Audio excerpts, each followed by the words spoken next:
Hello, everybody, and welcome to Lash Radio. I'm your host, Jeffrey Danger. We had an exciting weekend.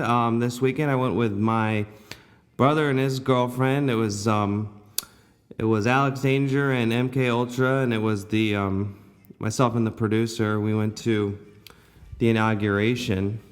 Going to the inauguration was quite difficult because once you got there, you had to actually take the metro to get anywhere. So if you wanted to go to the silver ticketed area, you had to get off at a specific metro stop. And if you wanted to try to walk to another area, you actually had to hop back on the metro. And the literature around the inauguration did not make that 100% clear. It seemed like you could actually walk places. But the truth of the matter is the only way to get around at the metro or to get around at the inauguration was to actually take the metro. So it was a rainy and cold event. There was hordes and hordes of people.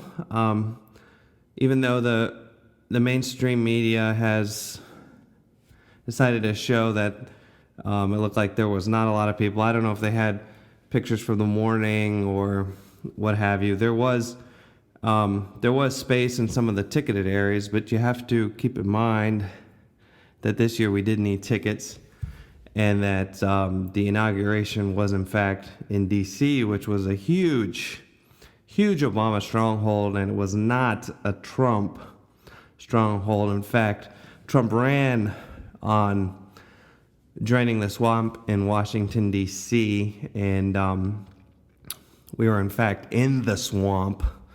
So a lot of Trump supporters had to travel far and wide, and we talked to people from Los Angeles. There were people from many different places, and it was by and large a very wholesome group. We did get cut in line in the silver group by one guy, but besides that, it seemed like a very, very wholesome group. The inauguration participants. There were some protesters, basically holding signs, Trump and KKK and fascist and all of this kind of nonsense. It doesn't really make sense. And mostly the Trump supporters let the protesters alone. I did see one fight where one guy was kind of fighting with a protester. It got a little physical, but nobody seemed to get harmed. They broke it up. So I think the most interesting thing about the event was, besides seeing the whole city kind of cordoned off like a zombie apocalypse, with barriers and Metrobus barriers and Mack trucks blocking the road and barriers blocking the sidewalk from any other motorized vehicle, to the sheer amount of police and soldiers that were there. Soldiers on the rooftops, helicopters buzzing overhead. We had just tons of people. If you were going to the ticketed area, it seemed like those were all Trump supporters because they had planned ahead. And then a lot of the protesters got into the non-ticketed areas. And so I think it was kind of funny how the Trump supporters kind of planned ahead and they got good tickets and they were kind of up front with where Trump was. And the non-Trump support, like the actual protesters, were trying to wait in line to get into the non-ticketed area. And every place you went to view the inauguration, you actually had to go through security. And I don't think it was like that the last two times with Obama. It's possible, but I'm not sure. But I don't think it was quite like that. But it was really interesting. I think just to see the chaos of it was the most interesting thing. And of course, just to be there to see the Donald get inaugurated was quite an amazing thing. The speech was something else. I mean, I didn't like it right away, but it was pure Donald. I mean, I think that's what people need to realize, is that's what we're going to get. This, these coming 8 years, we're going to get pure Donald. Everything is going to be off the cuff. If you say something bad about him in the media, the White House will respond. It's not going to be perhaps as dignified as the Bush presidency, where Bush wouldn't say anything back to the media because he thought the office was above that.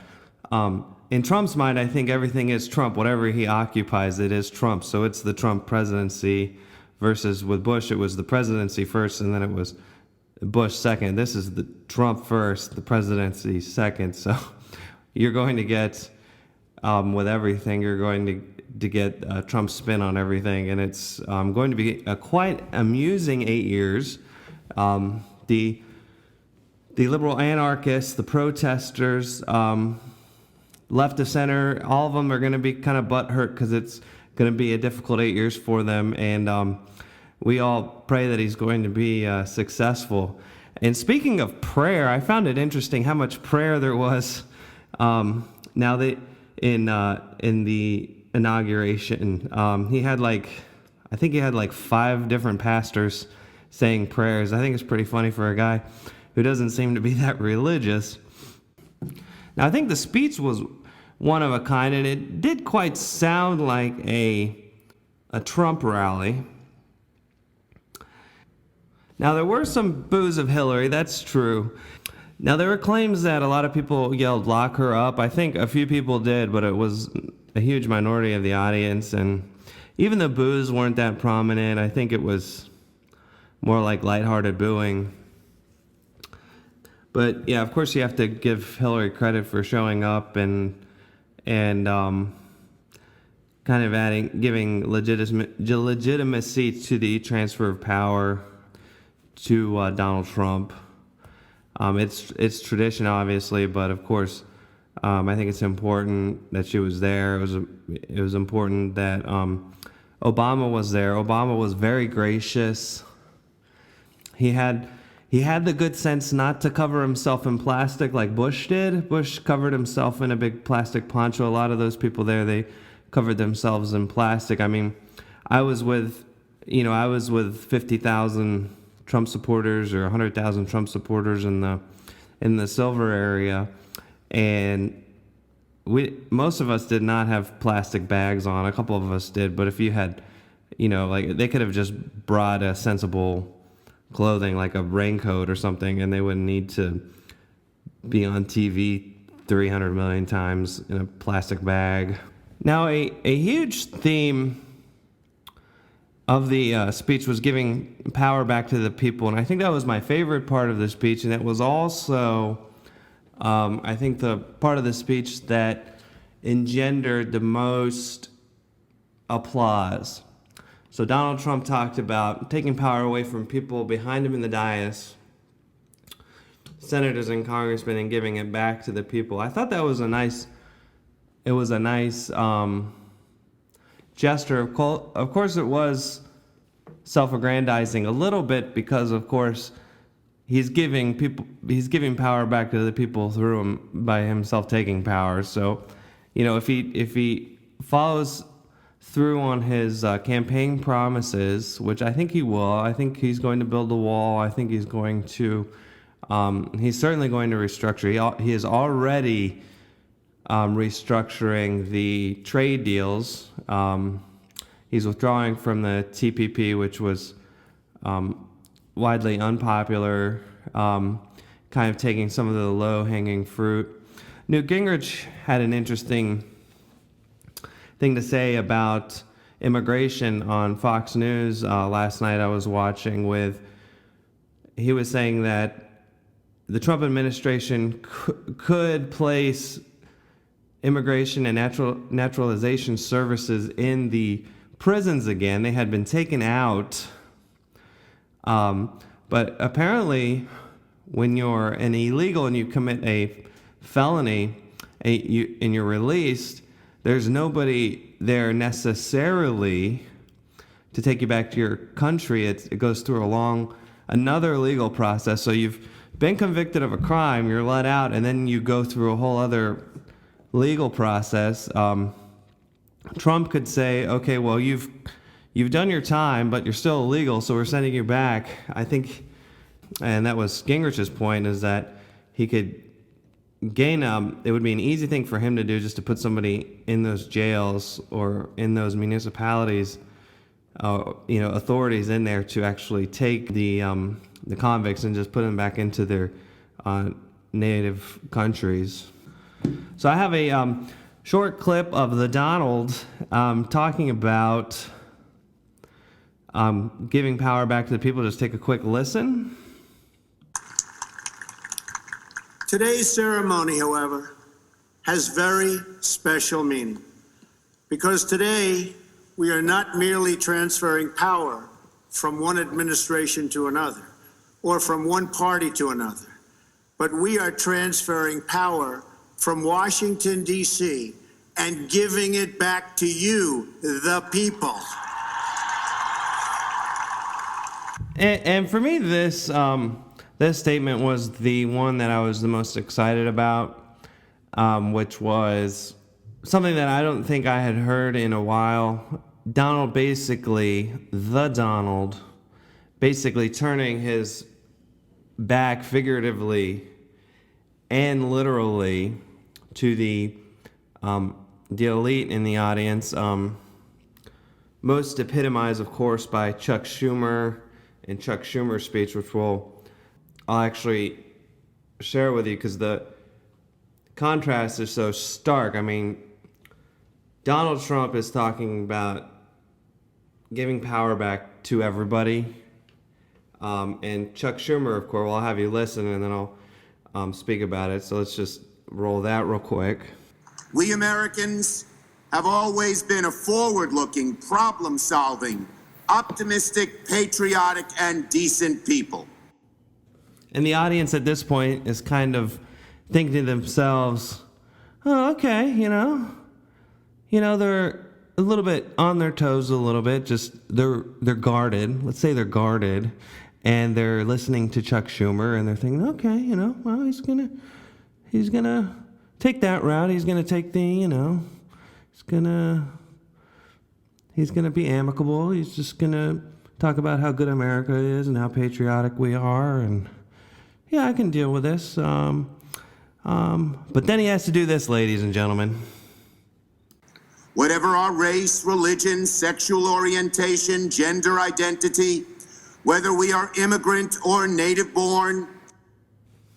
Okay, and is he done going through the list of the victim groups specifically targeted by the liberal establishment or not? Whether we live with disabilities or do not.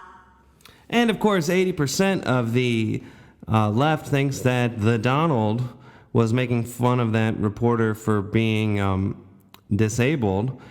So he's kind of digging Donald there on the disabled front. I don't think I usually hear the left specifically reach out to the disabled ever since Sarah Palin had a disabled child. I don't think the left really talks as much about it as they used to before. But I guess Trump's brought it back with his impersonation, which I think there's been many videos out there showing that he's done those exact ridiculous motions with his hands before he was even talking about a disabled reporter. But of course, we, as a society,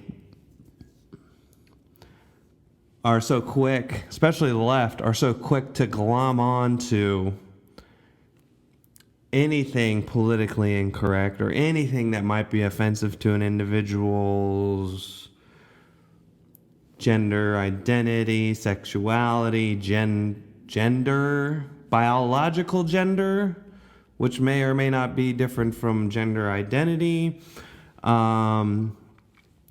weight,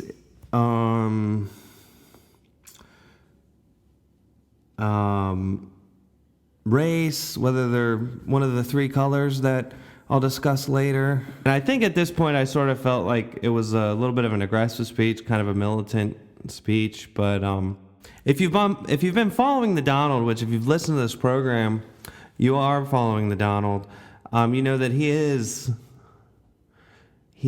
an aggressive guy. He speaks aggressively. That's why we kind of elected him. So in this speech, he was true to himself. I mean, he could have been more visionary. He could have been more optimistic, but he was certainly true to himself. And he's going to be a freight train in the White House, and I think it's going to be, the Republicans are basically going to be holding on to the sides. The Democrats are going to be, standing in front basically with 6 shooters, and I think Trump's just going to run them over, to be honest with you. They can have their little pussy hat marches. Grab 'em by the pussy hat. Without any declared goals, with Black Lives Matter and Planned Parenthood and all these other goofy groups all together in one location, not really quite sure what they're protesting. At one point, actually I have video, at one point they were protesting the tax on Tampax, which if you want a lower sales tax, fine. I mean, I don't think Republicans have opposition to that. There is they say, well, there's tax on Tampax, but there's not tax on Rogaine. I'm not sure if that's even true, but if it is, it's because it's a drug, and the other product's not considered a drug.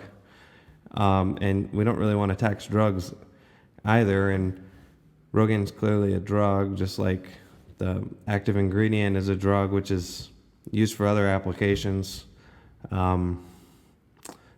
systemically for blood pressure control and whatnot. But I digress. Now, and speaking of the Women's March in Washington, the so-called Women's March, they all had their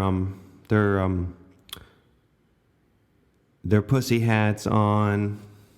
Grab 'em by the pussy hat. Now, Ashley Judd was there. She was sporting a gigantic pearl necklace. Parts of her speech were complaining of the pay gap between famous female Hollywood actors and male Hollywood actors, while the rest of America looked on and felt a ping of sympathy for her. I mean, even in the left's ridiculous parallel universe, a woman that makes millions and millions of dollars a film, she's probably earned 30 to 40 times in her lifetime what the average person will earn in their lifetime, working 30 to 40 times harder than Ashley Judd. She probably works, she works hard for 2 months out of a year, and so anyway, she's sporting this glorious pearl necklace, and she also had an odd African kind of dialect when she was speaking it, like an old-timey slave dialect or something, while she was actually doing the speech, sort of like what Hillary Clinton did in front of a black church. I don't feel no ways tired. I come too far from where I started from. Nobody told me that the road would be easy. I don't believe he brought me this far. I don't believe he brought me this far to lead me. So we've got Ashley Judd, and she's reciting a feminist poem, and she does it in kind of a bizarre African dialect. Take a listen. I'm a nasty woman. I'm not as nasty as a man who looks like he bathes in Cheeto dust. I thought it was unfair to talk about skin color. National anthem. I'm not as nasty as Confederate flags being tattooed across my city. Maybe the South actually is gonna rise again. Maybe for some, it never really fell. still in shackles and graves. Blacks are also former presidents and heads of national security departments and HUD and major CEOs, and there are also white people in shackles as well. In shackles because they committed criminal acts like murder and rape and violence and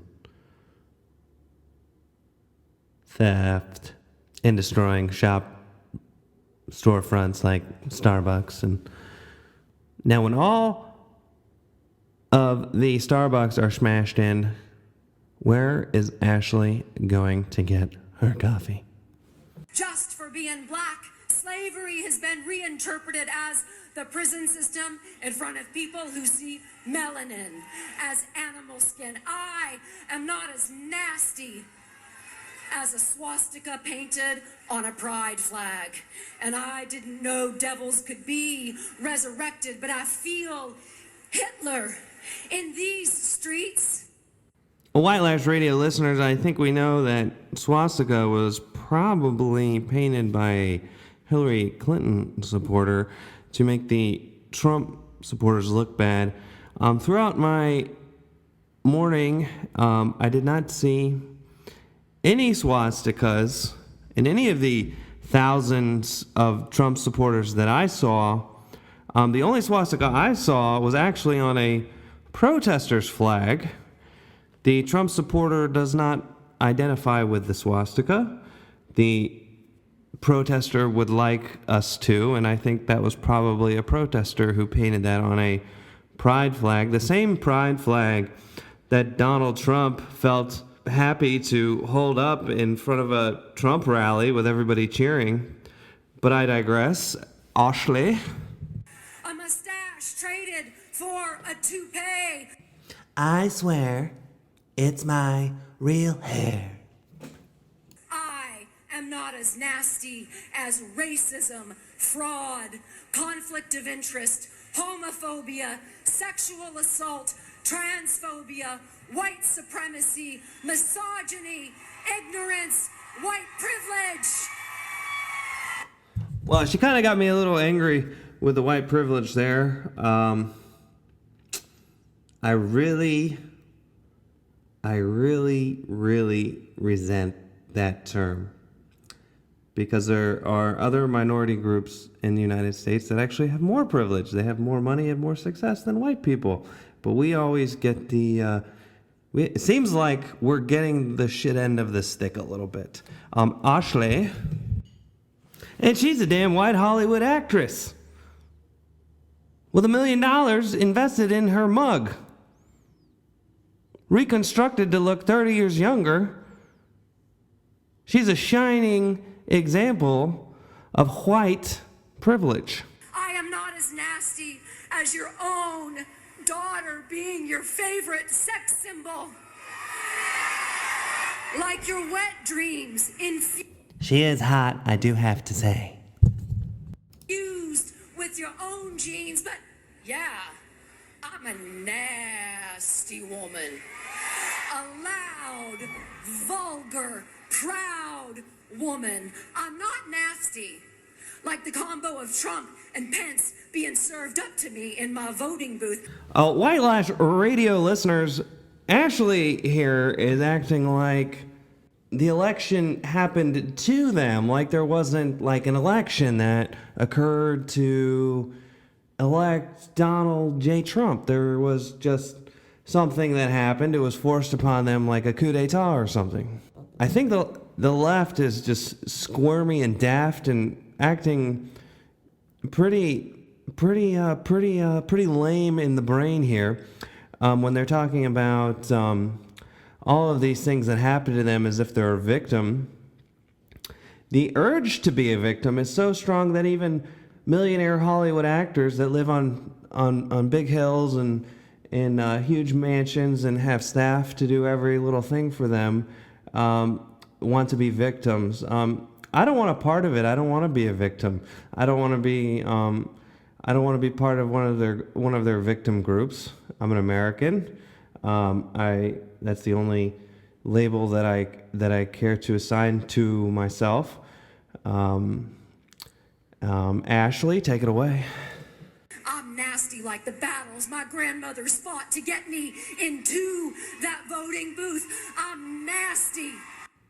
Yes, and it was a strictly volunteer army that they were fighting in. There was no draft for her ancestors.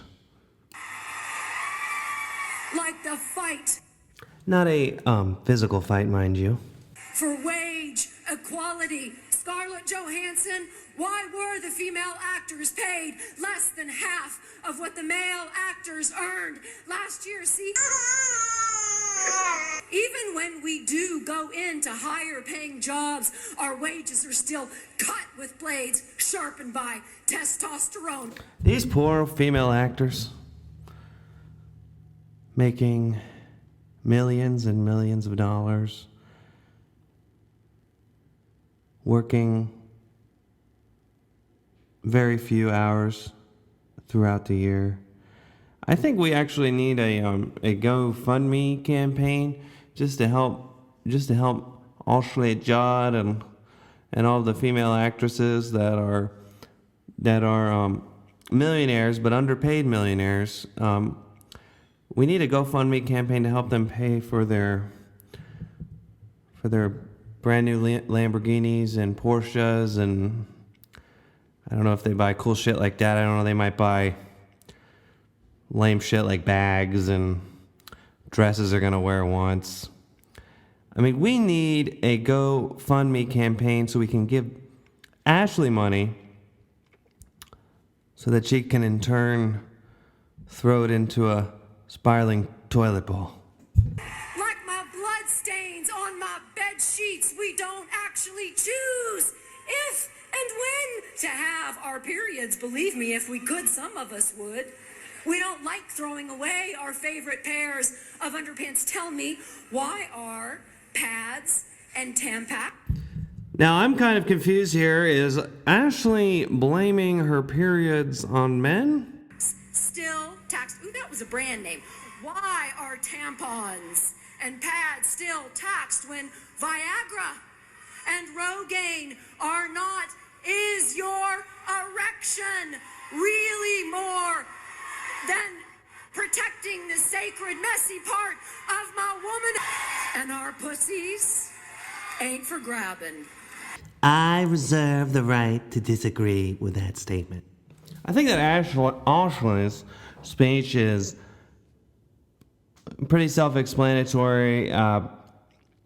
No matter how rich, how privileged, how lucky in spite of being really dumb you are,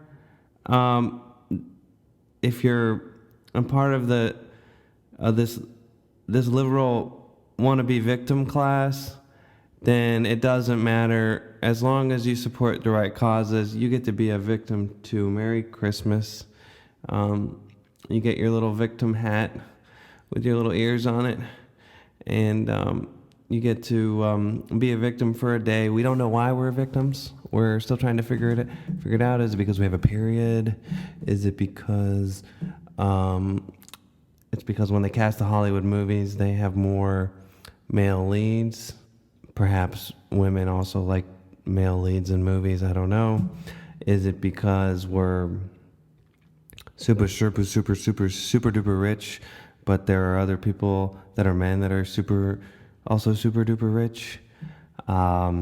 Is it because Donald Trump won democratically? I don't know why you guys are victims. If you could tell me, is it because, was the march about abortion? Not really. But if you weren't for abortion, you kind of weren't identified with the march. It was basically a female anti-Trump rally disguised as a pro-woman rally, except the whole country's pretty much pro-woman because we all love women. I don't know. But anyways, back to the speech. I think Donald Trump did an interesting job. I wouldn't say it was the best inaugural speech that I've heard. I think Reagan's was better. But I think it served a purpose to hearten his support, to tell people that he's not going to change. He's not going to stand up there on day one as the president and start acting like George Bush and ignoring criticism from the media. I think we encountered that when Spitzer held up differing pictures of crowd size, and it's kind of like when you call his hand small. You really don't want to go there with the crowd size. I mean, he's really, really, really sensitive about crowd size. Almost as sensitive. He's almost as sensitive about the length of his shoes. Read penis. Now, I believe that Donald Trump is robbing from the left one of the most important messages, which the left has always been kind of the populist party, and Trump has just decided to take all the wind out of their sails, and he's got all the left-leaning blue-collar workers, which is like a huge number of people supporting him because he's going to bring them their jobs back, and he's got this populist message. I hope that it works. I think Americans having jobs is a good sign. As far as the speech goes, I think it's pretty clear that he had a huge say in it. I think that he may have actually written it himself. Some of the better parts, the more like flowery parts, like the windswept Nebraska and that kind of hokey stuff that he said, which I think is effective, and I think America's gorgeous. Maybe not Detroit, but it could get there, I guess. I think that might have been written by somebody else, but the part where he says "Make America Great Again" at the end, that was probably written by Trump. So the inaugural experience was an amazing one. If you weren't there, you definitely missed out, but I just kind of in a strange way, I wanted to see Donald Trump with my own two eyes, even though he was like a little orange speck in the middle of the Capitol under a kind of a red awning. But it was a really nice experience. The speech was really interesting. The whole scenario was interesting. I got to see a fight. I got to see like these little weenie protesters, and they all have that kind of like little weenie look where they're like I don't know, they just have a look, and they have like blue hair and like a nose ring or something. And but it was a really fun time. I want to thank you guys for listening to White Lash Radio. I'm your host, Jeffrey Danger. Please send me an email if you want me to read it on the air. Or on my podcast. It's whitelashradio, one word, @gmail.com. Or you can tweet me, I guess, on Twitter. It's whitelashradio, one word. Thank you guys for listening to White Lash Radio, and remember to listen to White Lash Radio. We're on every other Monday, so not next Monday, but the Monday after. Again, thank you for listening to White Lash Radio, and be sure to tune in next time. Thank you.